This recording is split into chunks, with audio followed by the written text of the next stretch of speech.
Bienvenue à cette troisième édition de la journée des seniors.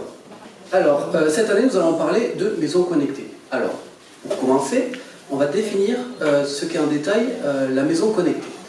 Alors, qu'est-ce qu'une maison connectée? Alors, une maison connectée, c'est une maison qui, grâce à Internet, facilite certaines tâches de la vie quotidienne. Par exemple, voilà, c'est le fait d'avoir des objets du quotidien, par exemple une machine à laver, un four ou un aspirateur,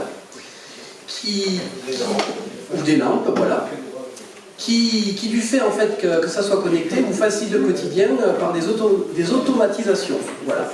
Et pendant toute la conférence, on va vous montrer les objets connectés qui existent sur le marché. Voilà. Pas tous parce qu'il y en a beaucoup et nous sommes qu'au début, mais voilà, une palette d'objets connectés. Pour commencer, je vais vous montrer les trois modèles d'objets connectés qui existent. Il va y avoir le modèle standard, le modèle avec les assistants vocaux et le modèle centralisé. Alors, commençons par le modèle standard. Ce qu'il faut savoir avec les objets connectés, c'est qu'il faut deux choses obligatoires. La première, Internet. Donc, vous devez recevoir Internet chez vous, soit par ADSL ou fibre, et ensuite avec une box Internet. Peu importe l'opérateur, ça fonctionne avec tous les opérateurs. Ça, c'est la première chose. Et puis ensuite, la seconde chose importante, un smartphone ou une tablette qui, grâce à leur fonctionnement, communique avec des objets connectés. Donc, soit en Bluetooth, Bluetooth c'est quelques mètres, Wi-Fi c'est un peu plus, par exemple, quand vous avez une maison à étage, vous pouvez, de la cuisine à la chambre qui est à l'étage, communiquer avec les objets. Ou bien 4G, c'est partout en fait. Par exemple, vous êtes à votre travail, vous êtes à plusieurs centaines de kilomètres de votre domicile, ça fonctionne quand même. Voilà, c'est une grande distance la 4G. Ce qu'il faut pour les objets connectés, obligatoirement aussi, c'est une application sur le smartphone ou la tablette. Ensuite, le second modèle, le modèle avec assistants vocaux. Alors, petit exemple. Je vous présente ici Google Home. Alors Google Home, il est très pratique parce qu'on peut lui dire absolument, on peut lui demander tout ce qu'on veut, elle a toujours la réponse. Quasiment. Ok Google, quel est le temps à Ramonville? À Ramonville-Sainte-Anne, en ce moment, il fait 7 degrés. On peut par exemple aussi lui demander de nous raconter une blague. Ok Google, raconte-moi une blague. Une blague, c'est parti. Écoutez mon idée de film. C'est le plus grand gladiateur de tous les temps qui perd son dernier combat car il se fait un torticolis. Ça s'appellerait Gladiator Ticoli. Voilà, c'est ce genre de blague. Alors, qu'est-ce qui s'est passé exactement en détail? Donc nous avons ici l'assistant vocal, donc Google Home, que j'ai contrôlé avec ma voix, j'étais juste à côté, pour aller chercher l'information, donc le temps à Ramonville, ou alors la blague qui nous a fait moyennement rire. Elle est passée en Wi-Fi jusqu'à la box Internet que nous avons dans la salle à côté. Ensuite, elle est allée sur Internet. Une fois qu'elle était sur Internet, elle a pris l'information et l'information est revenue dans l'autre sens et elle nous a donné la réponse. Voilà. Ce qu'il faut savoir aussi avec les assistants vocaux, c'est qu'on peut contrôler également à la voix les objets connectés. Par exemple, OK Google, lance la machine à laver. Voilà, donc vous pouvez contrôler également à la voix le fonctionnement de vos objets connectés. Bon, évidemment, attention à la compatibilité entre les objets connectés et l'assistant vocal. Voilà. Bien évidemment, l'assistant vocal, c'est un contrôle supplémentaire, mais quand vous avez un assistant vocal, il est aussi possible de garder le contrôle avec le smartphone ou la tablette. Voilà.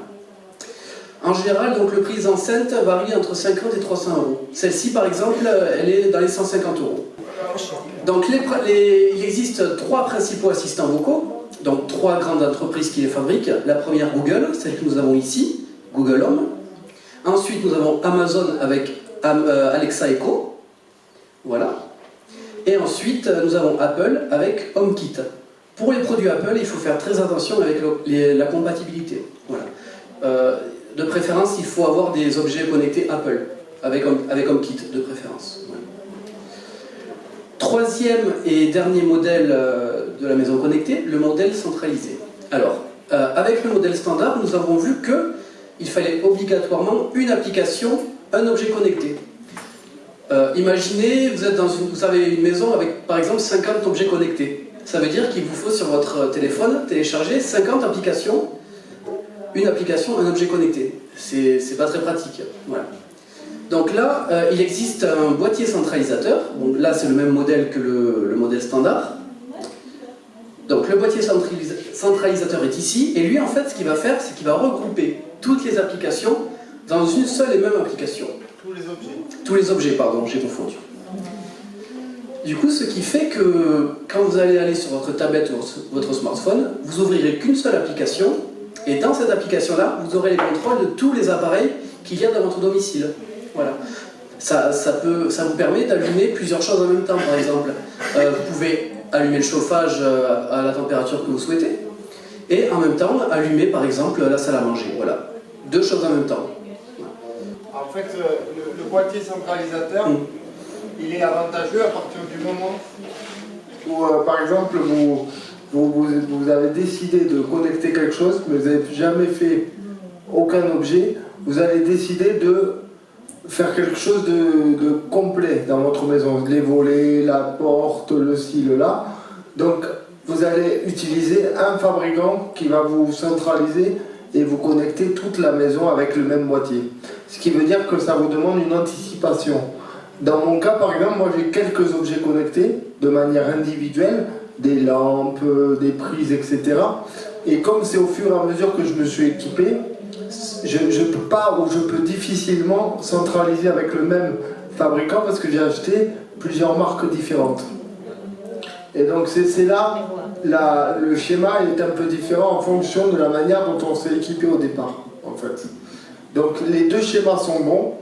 À la différence, c'est que si vous prenez par exemple une marque très connue qui s'appelle Somfy, qui fait plusieurs objets connectés, ça vous obligera, pour que tout soit centralisé, de prendre tous les objets quasiment chez Somfy, pour être sûr que tout soit compatible. En l'occurrence, si je vais, par exemple, on est sur des objets Google, je peux très bien prendre des objets de différentes marques qui sont compatibles Google. Et c'est marqué sur l'emballage, compatible Google Home ou compatible Alexa. Ça peut être différentes marques, mais ça reste contrôlable avec les objets Google.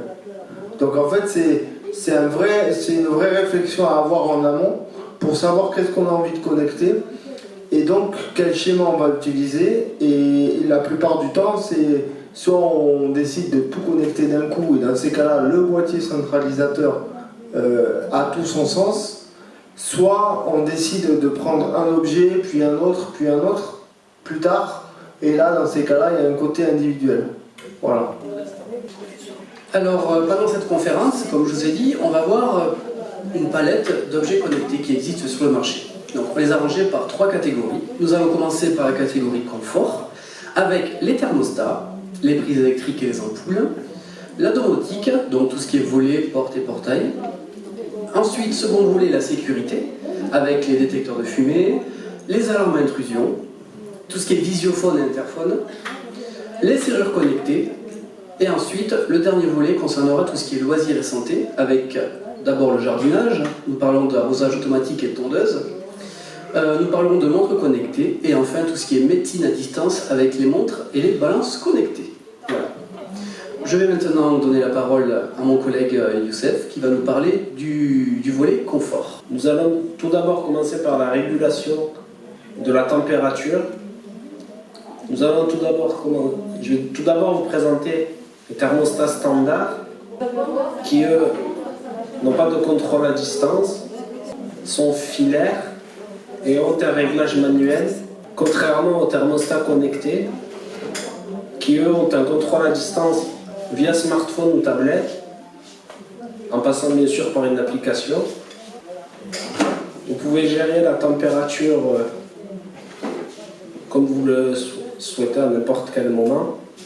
Vous pouvez régler pour automatiser le thermostat, par exemple pour allumer la clim ou le chauffage à l'heure souhaitée. Comme par exemple avant de rentrer du travail, si vous voulez que votre habitation soit à une température assez chaude, vous pouvez le régler à distance. Et vous avez un petit, comme des petits boîtiers que vous vous mettez sur le chauffage afin de pouvoir les rendre connectés et les contrôler depuis votre smartphone dans n'importe quelle pièce. Vous avez en fait, en gros, il a quasiment tout dit, mais vous avez la possibilité, avec ces fameux thermostats et ces fameux... la possibilité de rendre votre installation déjà existante connectable. C'est-à-dire que vous n'avez pas besoin forcément de changer vos radiateurs pour qu'ils soient connectés. Vous pouvez rajouter des petits accessoires comme on le voit sur la photo, là, le petit truc rond là, qu'on met en bout de radiateur, pour rendre la chose connectable et rajouter ces fonctions qu'il vient de détailler. Sachant que ça, mon petit conseil, c'est de se renseigner quand même auprès d'un installateur, parce qu'il faut quand même pas se tromper entre le type de radiateur qu'on a et les accessoires qui sont possibles d'utiliser dessus. L'avantage qu'il a dit, c'est-à-dire que de gérer le côté température, beaucoup plus précisément, oui, mais aussi le côté budget, puisque ces thermostats-là sont aussi capables de limiter le budget alloué à l'énergie, au chauffage. C'est-à-dire qu'on peut dire sur certains thermostats, comme celui qu'on voit en bas à gauche, en orange là, on peut dire moi je veux que le budget mensuel de mon chauffage ne dépasse pas telle somme, et il ne dépassera pas telle somme. Attention, faites attention de mettre un budget raisonnable quand même, pour ne pas avoir froid, parce que si on décide de ne pas dépasser le budget, le truc il va gérer pour le mois le budget en cours, et donc si à la fin du mois vous êtes à la fin du budget, ben, il n'allumera plus le chauffage. Donc l'idée quand même, c'est pas de se geler quand même chez soi, hein. C'est quand même de pouvoir avoir une température convenable. Hein.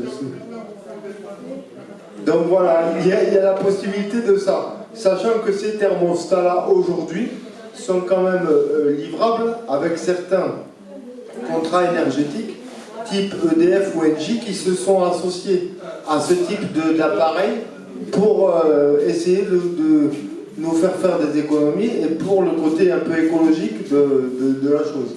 Maintenant, nous allons passer à la gestion des accès de votre domicile. Nous allons tout d'abord vous présenter la domotique standard. Par exemple, si vous avez des volets store électriques, vous ne pouvez pas les contrôler à distance via votre smartphone. Vous pouvez avoir des scénarios afin que les stores et les volets se ferment aux heures souhaitées, mais ils sont limités. La prise en main est souvent complexe. Souvent, les boutons sont un peu durs pour certaines personnes à mobilité réduite. Et vous avez quand même un coût de travaux que vous devez calculer. Et ceci ne vous permet que par exemple, de motoriser que les stores et les volets. Alors que la domotique connectée vous permet de contrôler vos stores et volets à distance. Vous pouvez automatiser plusieurs scénarios qui sont eux illimités, c'est-à-dire à n'importe quelle heure. Vous pouvez même les régler à distance depuis votre bureau à n'importe quel moment. Ceci est compatible avec vos modes de vie. En gros. La prise en main est simple et intuitive via une application qui y aura sur le smartphone. Et les travaux sont à peu près les mêmes, à part que vous aurez des objets plus récents de la domotique connectée. Et ceci vous permettra pas que de contrôler aussi les portails et portes de garage à n'importe quel moment. Alors il y a quand même un coût supplémentaire. Un objet connecté, à partir du moment où on demande qu'il soit connecté, il est quand même un poil plus cher à l'achat, il ne faut pas se mentir. Après, en termes de tarifs, c'est très compliqué de vous donner un tarif sur ce genre d'objet, puisque ça concerne vraiment la maison et les installations déjà existantes. Donc là, c'est souvent un professionnel qui doit intervenir pour rendre la chose faisable avec le maximum de compatibilité possible. Sachant que ce qu'il a dit est tout à fait pertinent, c'est-à-dire que vous avez la possibilité de rendre, au lieu de gérer chaque objet de manière individuelle et d'appuyer sur chaque bouton pour fermer chaque chose, vous pouvez centraliser toutes vos ouvertures et vos fermetures en fonction de vos départs et de vos arrivées, la température, la fermeture du portail. Vous avez la possibilité d'être sûr que vous avez fermé chez vous, puisque c'est contrôlé avec l'application, elle est capable de vous alerter si vous avez oublié de fermer quelque chose. Voilà un peu la différence entre le côté connecté et le côté standard. En fait, voilà, les scénarios, c'est vraiment ça. C'est ce que vous faites d'habitude le matin, sauf que là, c'est la machine qui fait à votre place. Donc, un scénario, c'est je me lève à 7h30 du matin, les volets, hop, s'ouvrent tout seuls, parce que je leur ai dit de s'ouvrir tous les jours à 7h30 du matin, et le soir, quand la nuit commence à tomber, ben pareil, à telle heure, les volets se ferment, etc. Et ça marche aussi pour le chauffage, pour l'éclairage, tout ce que vous voulez, quoi. Maintenant, nous allons passer à l'éclairage de votre domicile. Tout d'abord, je vais commencer par vous présenter les ampoules standards qui, elles, ont une utilisation manuelle. Il faut juste appuyer sur l'interrupteur et c'est terminé. Contrairement aux ampoules connectées qui, elles, sont contrôlables à distance via smartphone, vous pouvez programmer certaines heures pour que la lumière s'allume ou s'éteigne. Vous recevez un rapport d'énergie sur l'application que vous avez sur votre téléphone afin de pouvoir gérer l'économie d'énergie. Vous avez des scénarios pouvant simuler une présence, comme par exemple quand vous allez en week-end ou en vacances, la lumière peut s'éteindre ou s'allumer dans plusieurs pièces aux heures que vous voulez, pour éviter notamment que quelqu'un s'introduise chez vous, etc. Simuler une présence. Ça simule, voilà. Ça fait croire qu'il y a quelqu'un chez vous. Par exemple, à l'heure du déjeuner, hop, la cuisine s'allume toute seule. À l'heure de se coucher, hop, la chambre s'allume toute seule. Voilà. Stimulateur de présence. Et maintenant, nous allons passer aux prises électriques standards qui elles ont une utilisation manuelle. Vous avez un bouton à appuyer et c'est tout, ou débrancher, voilà. Et ensuite, contrairement aux prises électriques connectées qui elles permettent de les éteindre à distance via votre téléphone dans n'importe quelle pièce sans bouger, par exemple, de votre salon. Donc vous avez une programmation, une minuterie pour que la prise puisse s'éteindre à des heures que vous souhaitez. Par exemple, vous voulez éteindre les prises de votre chambre, par exemple, vous avez réglé, du coup elle s'éteint par exemple à 23h, les prises s'éteignent. Voilà, pour ajouter ce qu'il dit, c'est très utile quand on a des appareils qui sont en veille la nuit, qui consomment. Du coup là, hop, tous les jours, à une certaine heure, l'électricité se coupe, et du coup pendant la nuit, même s'ils sont en veille, même s'ils sont éteints, ça ne consomme pas. La veille ne consomme pas. Enfin, il faut quand même prévoir un coût pour tous ces équipements quand même. Il faut penser que c'est quelque chose qui peut être très utile en termes d'économie, on revient toujours à l'économie. Bon après, attention, hein, les prises connectées, ne mettez pas votre réveil dessus. Hein. Si ça se coupe, ça coupe le réveil qui va avec. Mais par contre, moi je suis un utilisateur pour une simple raison, c'est que les prises murales ne sont pas forcément toutes hyper accessibles. Ne serait-ce que pour ce côté-là, quand on n'a pas accès et qu'on a besoin de débrancher quelque chose qui n'est pas très accessible, il suffit de mettre une prise connectée et tout ce qui est branché dessus devient très facile à couper, quoi.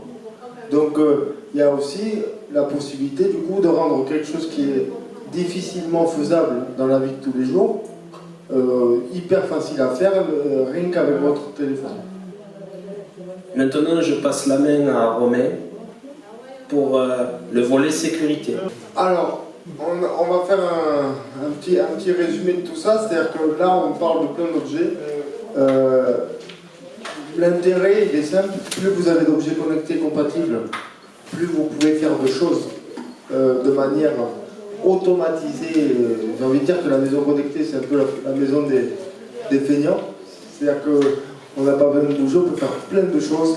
Il y a plein de thèmes qu'on va aborder là. On a déjà vu le confort, les lumières, les prises, tout ça, les ouvertures, fermetures. Et là, on va aborder un autre thème qui est énorme et qui demande aussi un budget si on veut le faire. C'est tout ce qui est sécurité.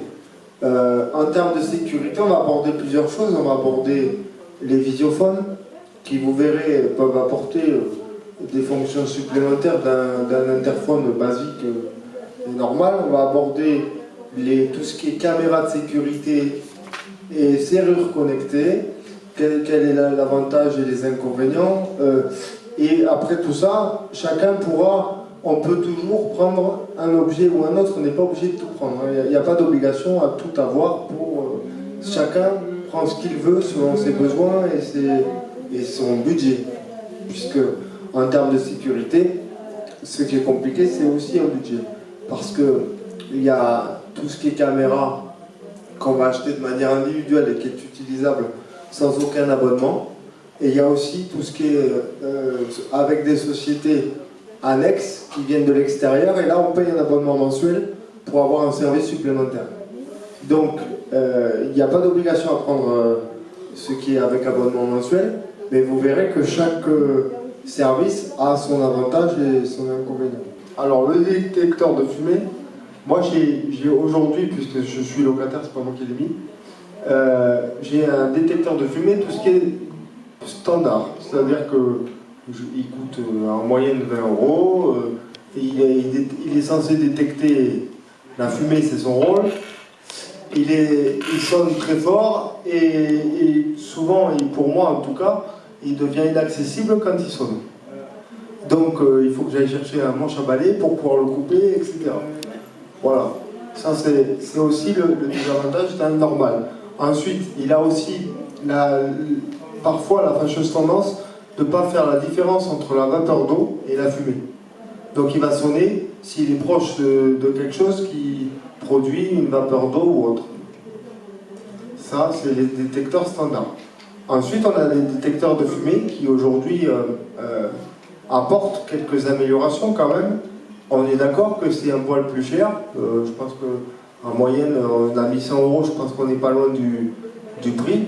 C'est une moyenne, hein, il y a plus cher, il y a moins cher. L'avantage de ces détecteurs de fumée, il y en a plusieurs. La première, c'est que on peut le couper avec le smartphone. Donc on n'a pas besoin de monter sur une chaise ou de se déplacer pour le couper. La seconde, c'est que lui, ayant une technologie plus développée avec des logiciels, etc., est capable de faire la différence entre la fumée, le monoxyde de carbone et la vapeur d'eau. Donc il ne va pas sonner pour rien. La troisième, c'est que si vous n'êtes pas chez vous et qu'il se passe quelque chose chez vous, vous êtes alerté par une alerte, une application sur votre smartphone qui vous dit que le détecteur s'est déclenché. Donc vous êtes à votre bureau, vous pouvez très bien prévenir, je ne sais pas moi, un voisin ou les pompiers en disant que chez vous il y a quelque chose qui s'est déclenché, tout en n'étant pas sur place, pour que quelqu'un puisse venir vérifier. Toutes ces choses-là font que ce détecteur-là, quand même, apporte une sécurité et une simplicité autre qu'un détecteur de fumée standard.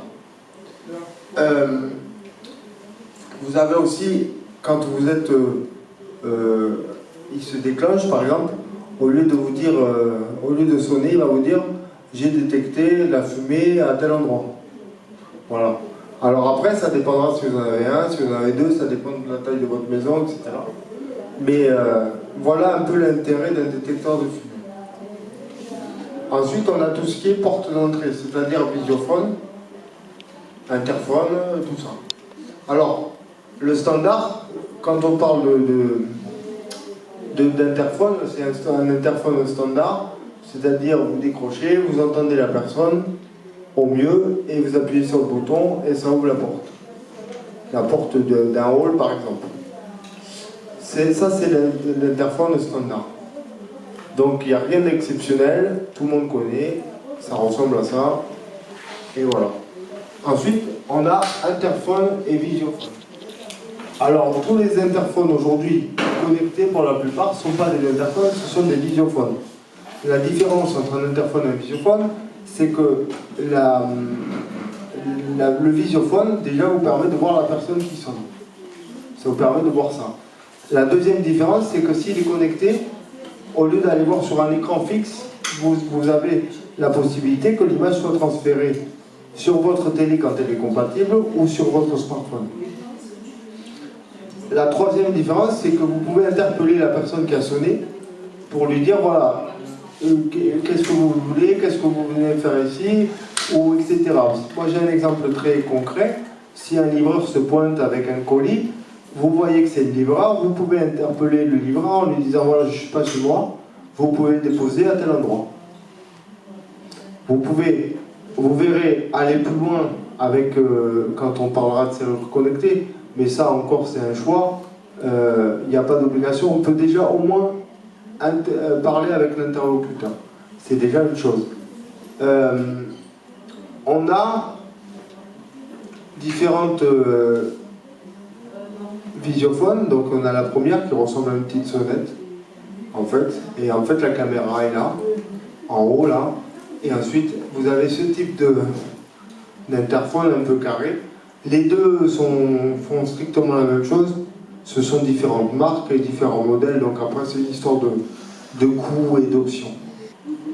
Ensuite on a tout ce qui est alarme. Alors on a différents types d'alarmes, on a pour ceux qui ont une piscine, une alarme pour piscine qui se déclenche comme une alarme normale de piscine, sauf que vous êtes autant alerté si vous êtes chez vous ou pas, donc voilà, autant être chez vous quand même, mais si vous n'êtes pas chez vous, vous êtes au moins prévenu qu'il se passe quelque chose chez vous, autour de la piscine en tout cas.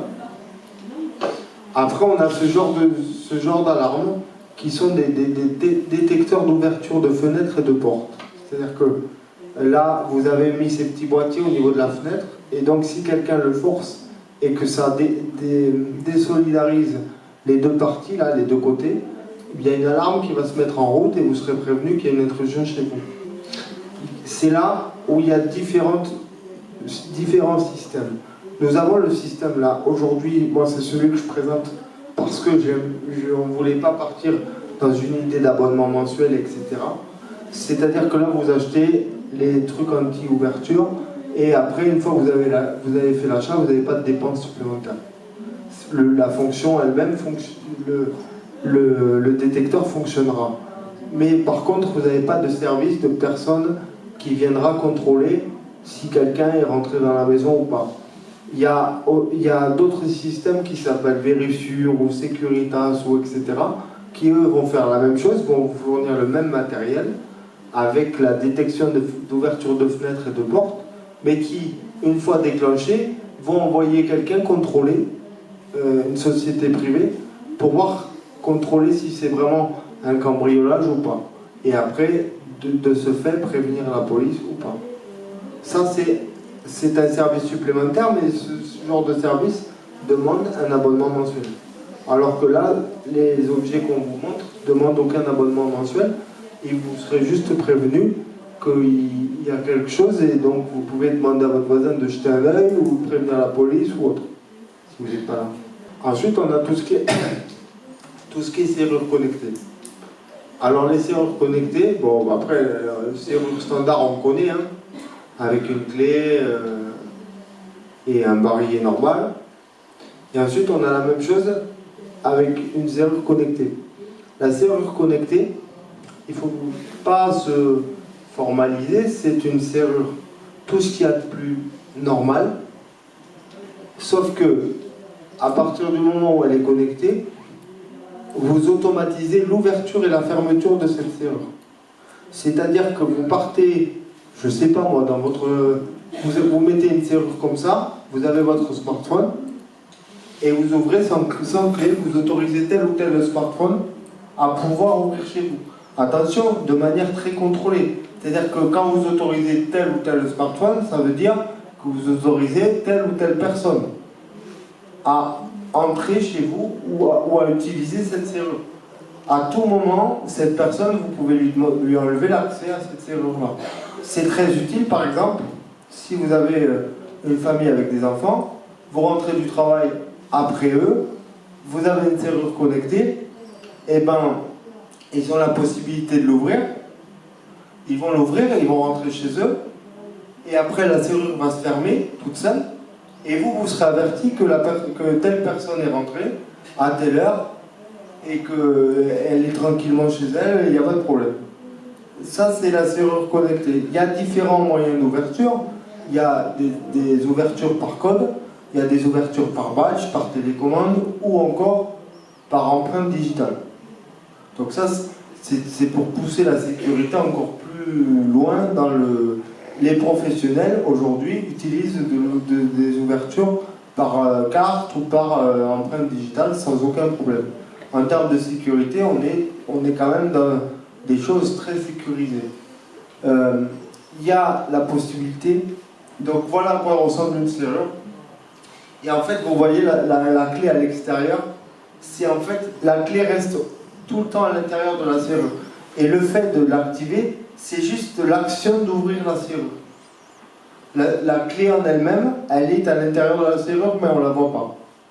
Il faut savoir que quoi qu'il arrive, si votre smartphone tombe en panne de batterie ou quoi que ce soit, il y a toujours une possibilité sur la serrure de l'ouvrir, de l'actionner manuellement, pour ne pas être pris au dépourvu et bloqué à l'extérieur de la maison. Sachant qu'ils ont été obligés de faire ça puisque la majorité des serrures fonctionnent à pile. Donc normalement l'autonomie est d'environ 1 an, 1 an et demi. Donc il y a de la marge, vous êtes alerté, il n'y aura pas de problème. Mais il y a toujours une solution pour pouvoir ouvrir la porte. J'ai envie de dire que moi, cette serrure, elle a différentes possibilités. C'est-à-dire que ça peut être utile. Par exemple, moi j'ai des intervenants qui viennent m'aider chez moi, qui changent régulièrement. Et ben, si j'avais ce type de serrure, j'aurais pas besoin de faire des 4 doubles à chaque personne. Il pourrait y avoir un accès de différentes manières. Soit je sais qu'elles vont venir travailler à telle heure, et donc je vais pouvoir déverrouiller la serrure à telle heure, pendant 5 minutes par exemple, et elle se reverrouillera au bout de 5 minutes, et donc la personne pourra rentrer, et après elle se reverrouillera, ou alors je lui donne l'accès avec l'application qui est fournie par la serrure, et avec son smartphone, elle pourra ouvrir la serrure. Voilà. Donc il y a des bons côtés, et après il faut quand même engendrer un coût. On est entre 200 et 300 € la serrure, donc c'est un vrai coût, mais ça peut être très utile. Voilà. En termes de sécurité, là je pense que j'ai fait le tour. On a la chose qu'on n'a pas mis là, qui est aussi en termes de sécurité, c'est les caméras de surveillance. Il y a moyen d'avoir pareil, des caméras de surveillance achetées une fois sans abonnement, et puis après des options supplémentaires avec abonnement, style détecteur de mouvement, enregistrement de vidéos quand quelqu'un passe et qu'il tourne un peu. Si par exemple quelqu'un rôde autour de la maison, c'est capable de détecter et d'enregistrer pour savoir quelle personne vient tourner un peu trop autour de la maison. Et voilà un peu ce qui peut exister en termes de sécurité. Maintenant, on va parler un peu loisirs et santé, et ça, c'est Samia qui va le faire. Alors bonjour, je vais aborder avec vous le thème des loisirs et de la sécurité. Donc, santé, pardon. Donc ce qui est de l'aspect loisir, donc on va parler de tout ce qui est outils de jardinage avec les tondeuses et les programmateurs d'arrosage. Une tondeuse connectée et tout-terrain, silencieuse. Vous avez la possibilité de programmer la trajectoire de la tondeuse, ce qui vous évite d'aller chez le voisin. Elle détecte aussi les obstacles et la hauteur de coupe est réglable pour ceux qui sont maniaques. Maintenant, on va passer au programmateur d'arrosage. Donc, le standard arrose simplement, alors que le connecté va vous permettre de régler la pression d'eau, par exemple. Vous avez un contrôle à distance quand vous n'êtes pas là. Exemple, quand vous partez en vacances et que vous souhaitez arroser vos tomates, vous pouvez le faire depuis votre smartphone. Maintenant, nous allons passer aux outils liés à la santé, avec notamment les montres. Donc, une montre standard, comme vous le savez tous, n'a que la fonction chronomètre et étanche. Alors qu'une montre connectée va avoir l'avantage de détecter votre fréquence cardiaque.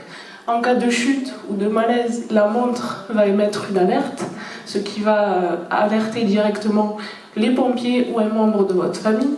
Et ensuite, pour les plus sportifs, vous allez avoir une analyse de votre activité physique avec le nombre de pas que vous avez effectués dans la journée, les distances parcourues, etc. Et ensuite, pour l'aspect plus loisir, je dirais, vous pouvez appeler ou envoyer des messages. Et vous pouvez aussi la contrôler par la voix. Alors maintenant, nous allons passer aux informations, du coup, liées à la santé avec les balances. Donc, une balance standard, vous montez sur la balance et ça vous affiche le poids. Alors qu'une balance connectée, c'est relié à une application qui va récolter les données de la balance. Et du coup, vous allez avoir un graphique qui va s'ouvrir sur votre application où vous allez pouvoir voir votre masse corporelle, votre masse grasse par trimestre, par année ou par mois. Et elle est utilisable par plusieurs utilisateurs. Donc il faut savoir aussi que ça soit pour la montre connectée ou pour la balance, toutes les données vont être récoltées sur une même et seule application que vous pourrez montrer à votre médecin lorsque vous irez le voir pour qu'il puisse établir un diagnostic précis. Pas un diagnostic, mais c'est une aide. Ouais, une aide plus. Par exemple, la détection de chute a été testée et prouvée étant efficace vraiment dans le quotidien. Le côté cardiaque, le contrôle du rythme cardiaque a été contrôlé aussi et validé par l'Institut de la Santé, comme étant des données fiables pour être utilisées par votre médecin. Voilà. Donc après, dans ces montres-là, quand vraiment on veut aller dans ce domaine-là, il faut, on va pas se mentir, aller chercher dans des montres connectées, on va dire haut de gamme. Certaines montres connectées disent faire la même chose, mais sont assez gadgets. Après, il y en a vraiment qui sont valables dans leur efficacité, qui sont prouvées comme étant efficaces dans ce domaine-là. Et la santé, là on est sur deux objets très simples, mais en termes de santé, on est de plus en plus connecté et c'est un domaine dans lequel il y aura de plus en plus d'objets pour l'utilisation de tous les jours. Alors, la conclusion, elle est simple. On a essayé de parler de plusieurs objets dans différents domaines. Il y en a plein. Il y en a de plus en plus déjà, c'est un développement constant. Donc là, on vous a parlé d'une petite partie d'objets qui sont utilisables. Ce qui est important de retenir, c'est de savoir, par exemple, quand on utilise d'une enceinte vocale, savoir laquelle et on prend pour avoir les objets, je répète, compatibles avec cette enceinte-là ou avec son smartphone. Moi, j'ai par exemple un iPhone, donc il faut que je regarde que ce soit compatible avec l'iPhone. Ceux qui ont des Samsung, il faut qu'ils regardent que ce soit compatible Android, c'est-à-dire Google. Voilà, ça c'est très important. Maintenant, il n'y a pas... Là, on a essayé de faire le tour des objets. Il n'y a pas d'objet prioritaire ou autre. Ça va être en fonction de vos besoins, de votre budget, de vos envies aussi. Moi, je suis utilisateur d'objets connectés pour des raisons de praticité, pour que ce soit pratique et simple à utiliser. Il y en a qui vont être utilisateurs plus à l'extérieur, notamment dans le domaine du jardin. Il y en a qui vont être beaucoup plus axés sur la sécurité, d'autres sur le loisir. Vraiment, il n'y a pas d'obligation. Là, on est sur quelque chose de... la Google Home peut être très ludique. Il faut savoir que la Google Home, à la base, c'est une synthèse vocale, mais c'est aussi une enceinte de musique qui vous transfère du son. C'est-à-dire qu'on peut très bien écouter de la musique et lui demander n'importe quel morceau de musique.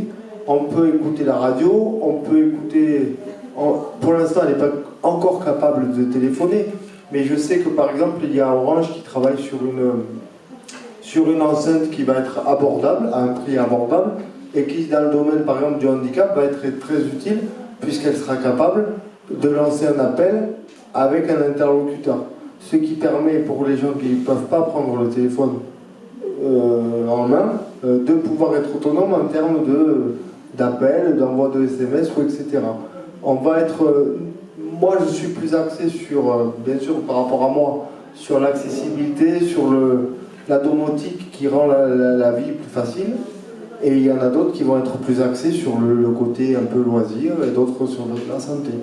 Voilà. Donc après, il n'y a pas de vraie vérité. Il faut vraiment se renseigner, prendre le temps. Et puis en plus, surtout, vous n'êtes pas obligé de tout acheter d'un coup. Surtout pas. Vous pouvez très bien acheter un objet, puis après un autre, puis après un autre. Et au fur et à mesure, vous allez connecter votre maison tranquillement. Puisque, on va pas se mentir, à partir du moment où il y a un coût, si vous prenez tout d'un coup, vous en aurez pour un beau budget.